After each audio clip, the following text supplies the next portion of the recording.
Break के बाद आपका स्वागत है। शिवसेना के बागी नेता एकनाथ शिंदे ने महाराष्ट्र के सियासी गलियारों में एक दिन पहले एक बयान देकर खलबली मचा दी थी। अब उन्होंने अपने उस बयान से यू टर्न ले लिया है।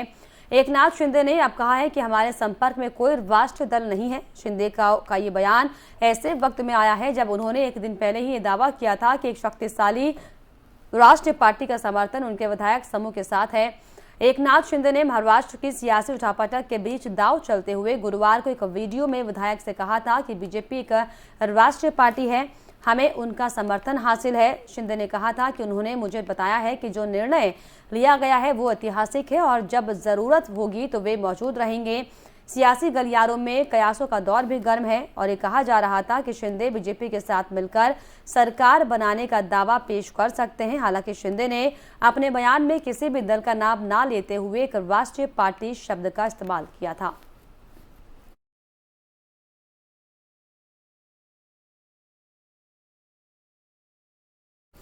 महाराष्ट्र में सियासी भूचाल के बीच शिवसेना अब आर पार के मूड में है। शिवसेना सांसद और वरिष्ठ नेता संजय राउत ने अपने बागी विधायकों को चेतावनी देते हुए कहा है कि हम हार मानने वाले नहीं हैं। हमने उन्हें वापसी का मौका दिया, लेकिन अब समय हाथ से निकल गया है। हम सड़क से लेकर सदन तक लड़ाई के लिए तैयार हैं।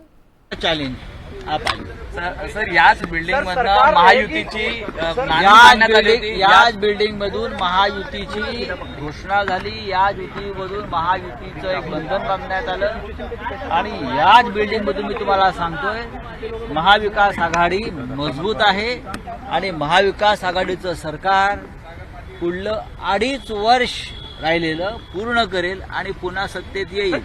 जे गेले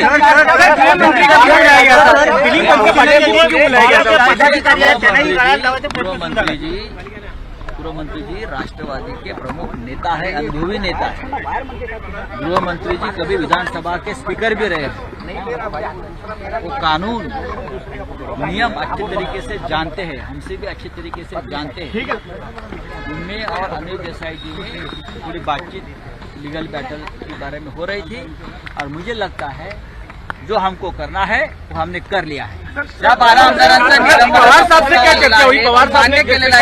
पवार साहब हमारे महाविकास आघाड़ी के नहीं देश के राजनीति के सबसे बड़े नेता हैं। मैं तो उनको भीष्म पितामह कहता हूँ। और पवार साहब और मुख्यमंत्री जी का निरंतर डायलॉग चल रहा है। हम सब एक दूसरे के संपर्क में हैं, चाहे कांग्रेस के नेता हो, एनसीपी के बड़े नेता हो, शिवसेना के नेता हो, हम सब एक साथ। महाराष्ट्र के मौजूदा सियासी घटनाक्रम पर शिवसेना सांसद ने कहा कि हम शिवसैनिक हैं, हम लड़ेंगे और जीतेंगे। उन्होंने क्या कुछ कहा आपको सुनाते हैं। हमारे साथ हैं, साहब के साथ हैं और पूरी तरीके से हम शिवसैनिक हैं, लड़ाई लड़ेंगे और जीतेंगे। What is right is that what they are doing is illegal, legally not tenable, politically not feasible, and very soon you will have all your answers. हमारे साथ हैं, साहब के साथ हैं और पूरी तरीके से हम शिवसैनिक हैं। महाराष्ट्र में जहां शिवसेना में विधायकों के बगावत के बाद अघाड़ी सरकार पर संकट मंडरा रहा है, तो वहीं एकनाथ शिंदे के समर्थन में जगह जगह पर पोस्टरों से पाटा जा रहा है। वहीं एक तरफ जहां एकनाथ शिंदे के पक्ष में शिवसेना के ज्यादातर विधायक नजर आ रहे हैं, तो वहीं दूसरी ओर कई जगहों पर एकनाथ शिंदे का शिव सैनिकों की ओर से विरोध भी देखने को मिल रहा है। ऐसे ही नासिक और अहमदनगर में एकनाथ शिंदे के समर्थन में लगे पोस्टरों पर शिव सैनिकों ने कालिक पोत दी है। वहीं इस दौरान शिव सैनिकों ने काफी विरोध प्रदर्शन किया।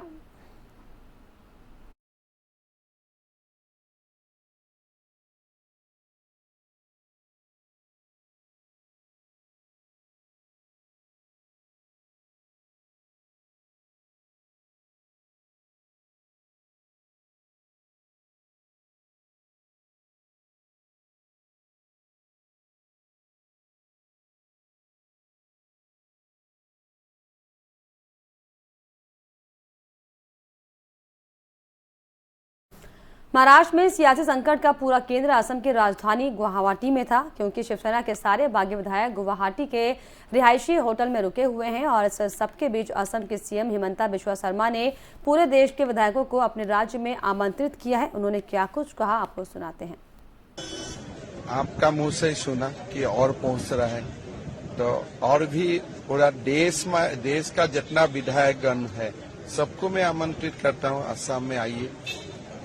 वो कह रहे हैं कि आप अगर खुद मुख्यमंत्री आपको कोalition का धर्म आपको फेडरल स्ट्रक्चर समझना चाहिए, इस तरह से नहीं करना चाहिए। अरे भाई, मैं होटल में लोग आने से बंद कर दूंगा तो कैसा फेडरल स्ट्रक्चर है?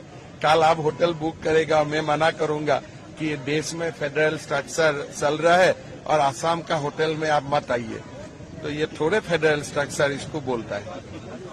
कितना दिन में सरकार बन जाएगी? मेरा पता नहीं है, लेकिन आसाम में जितना दिन रहेगा मेरे लिए खुशी का बात है कि भारतीय पुलिस सेवा के सीनियर अधिकारी तपन कुमार डेका को खुफिया एजेंसी आईबी का प्रमुख बनाया गया है। आज कार्मिक मंत्रालय की तरफ से जारी एक आधिकारिक आदेश के मुताबिक वो आईबी के मौजूदा चीफ अरविंद कुमार की जगह लेंगे। मौजूदा आईबी प्रमुख का विस्तारित कार्यकाल 30 जून को समाप्त हो रहा है और इसके साथ ही रॉ चीफ सामंत कुमार गोयल को एक बार फिर 1 साल का सेवा विस्तार दिया गया। कार्मिक मंत्रालय की ओर से जारी एक आधिकारिक आदेश के मुताबिक डेका फिलहाल आईबी की अभियान शाखा की जिम्मेदारी संभाल रहे हैं।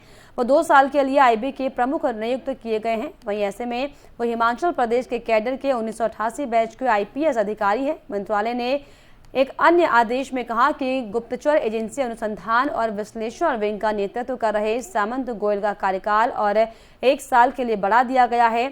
इसके पहले केंद्र सरकार ने नेशनल इन्वेस्टिगेशन एजेंसी के प्रमुख के पद पर पंजाब कैडर के वरिष्ठ आईपीएस अधिकारी दिनकर गुप्ता की तैनाती की थी।